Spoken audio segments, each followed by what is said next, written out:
कुणाल कामरा विवाद, नेताओं पर व्यंग्य करना या उनका मजाक उड़ाना क्या अपराध है? कॉमेडियन कुणाल कामरा राजनेताओं का मजाक उड़ाने वाले वीडियो को लेकर इस समय सुर्खियों में हैं। पिछले दिनों नया भारत नाम से यूट्यूब पर आया उनका शो काफी वायरल हुआ। इस वीडियो में उन्होंने गाने, चुटकुलों और व्यंग्य के माध्यम से राजनेताओं पर चुटकी ली थी। लेकिन महाराष्ट्र के उप मुख्यमंत्री एकनाथ शिंदे को लेकर उनका गाना विवाद का विषय बन गया। शिंदे गुट के शिवसैनिकों ने इस पर हिंसक प्रतिक्रिया दी। जिस हैबिटेट कॉमेडी क्लब में ये वीडियो शूट हुआ था, वहां तोड़फोड़ की गई। इस मामले में एक और कुछ लोगों ने कुणाल कामरा का पक्ष लिया, तो कई अन्य लोगों ने उनके वीडियो को आपत्तिजनक कहा और शिवसैनिकों की हिंसा को क्रिया पर प्रतिक्रिया कहा। उन्होंने कहा था, अभिव्यक्ति की स्वतंत्रता है, हम व्यंग्य समझते हैं, लेकिन एक सीमा होनी चाहिए।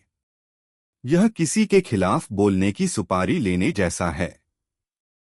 इसी व्यक्ति कुणाल कामरा ने भारत के सर्वोच्च न्यायालय, प्रधानमंत्री अर्नब गोस्वामी और कुछ उद्योगपतियों पर टिप्पणी की थी। यह अभिव्यक्ति की स्वतंत्रता नहीं है, यह किसी के लिए काम करना है। हालांकि एकनाथ शिंदे का कहना था कि वो तोड़फोड़ को सही नहीं मानते हैं। वहीं कुणाल कामरा ने बढ़ते विवाद पर कहा कि वो माफी नहीं मांगेंगे। क्या कॉमेडियन कुणाल कामरा ने अपनी हदें पार कर दी? क्या उनका हास्य व्यंग्यात्मक नहीं बल्कि अपमानजनक है? क्या राजनीति पर मजाक करना, व्यंग्य करना या उपहास करना अपराध है? ये और इसी तरह कुछ सवाल इस समय चर्चा का विषय बने हुए हैं। हास्य, व्यंग्य या उपहास के माध्यम से समाज में गलत कार्यों और प्रवृत्तियों पर टिप्पणी करने की परंपरा नई नहीं है। व्यंग्यकार कविता, व्यंग्य, कार्टून, मीम्स या स्टैंड अप कॉमेडी जैसे माध्यमों से राजनीतिक घटनाओं पर टिप्पणी करते नजर आते हैं। हमने कुणाल कामरा मामले पर जाने-माने कार्टूनिस्ट मंजुल से बात की। वो कहते हैं, यह मेरे लिए चिंता का विषय है, एक कार्टूनिस्ट के तौर पर नहीं, बल्कि एक नागरिक के तौर पर। बीबीसी मराठी से बातचीत में उन्होंने जो कुछ हुआ उस पर गहरी चिंता व्यक्त की। उन्होंने कहा, वास्तव में भले ही कुणाल कामरा के खिलाफ एफआईआर दर्ज की गई हो, लेकिन सबसे ज्यादा नुकसान स्टूडियो मालिक को हुआ।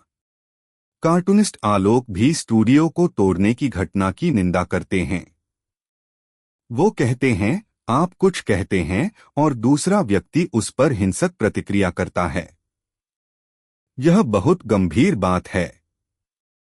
ये भी देखा गया कि जब स्टूडियो में तोड़फोड़ की जा रही थी, तो पुलिस वहीं मौजूद थी। यह ऐसी स्थिति है जहां किसी बात का डर नहीं रह जाता। जब कानून व्यवस्था बनाए रखने के लिए जिम्मेदार पार्टी के लोग ही ऐसी हरकतें करते हैं, तो स्थिति और भी भयावह हो जाती है।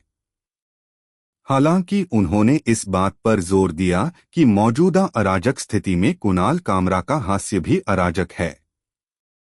प्रसिद्ध मराठी आलोचक रामदास फुटाने का मानना है कि कुणाल कामरा की राजनीतिक आलोचना नफरत से प्रेरित थी। वो तोड़फोड़ को गलत बताते हुए व्यंग्यकार की भूमिका विस्तार से बताते हैं। जिस व्यक्ति के बारे में आप लिख रहे हैं, उसके प्रति आपके दिल में नफरत नहीं होनी चाहिए। व्यंग्यकार को विसंगतियां ढूंढनी होती हैं।